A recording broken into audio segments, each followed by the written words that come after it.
বিশ্বনবী ফাতেমারে বললেন, ফাতেমা, আলী কোথায়? ফাতেমা বলল, আপনার জামাই আলী আমার সাথে ঝগড়া করে বাইরে গেছে। বিশ্বনবীর চেহারাটা আগুনের গোলার মতো লাল হয়ে গেল। বিশ্বনবী ডেকে বললেন, ফাতেমা, তুমি বিশ্বনবীর মেয়ে হতে পারো, কিন্তু আলী তোমার স্বামী। আলী যদি তোমার উপর নাখোশ থাকে, জান্নাতের দরজা তোমার জন্য খুলবে না। কোথায় গেছে আলী, কোথায়?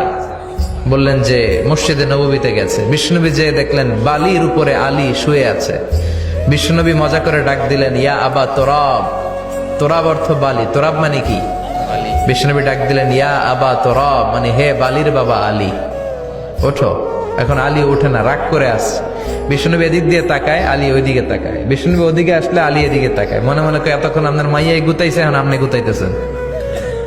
বিশ্বনবী যাই বলল, আলী রাগ করো না, ওঠো, তুমি আমার চাচাতো ভাই, আমার ঘরেই তো তুমি মানুষ হয়েছো। ঘাপটি মেরে হাতটা ধরে টান দিলেন। সাইয়েদনা আলী উঠতে বাধ্য হলেন। বিশ্বনবী কারো হাত ধরে টান দিলে ওই লোক বসে থাকতে পারে? উঠে গেলেন, ঘরে নিয়ে আসলেন। নিয়ে এসে বিশ্বনবী খাটের মাঝখানে শুইলেন। ডান দিকে শোয়ালেন আলীকে, বাম দিকে শোয়ালেন ফাতেমাকে। এবার মেয়ের জামাইকে আর মেয়েকে বুঝাতে লাগলেন, নসিহত করতে লাগলেন, গল্প শোনাতে লাগলেন। কি রোমান্টিক শ্বশুর! এরকম রোমান্টিক শ্বশুর পৃথিবীতে দ্বিতীয়টা খুঁজে পাওয়া যাবে? সুবহানাল্লাহ পড়েন। বিশ্বনবীর কাজই ছিল ঝগড়া লাগলে এরকম মিলায়া দেওয়া।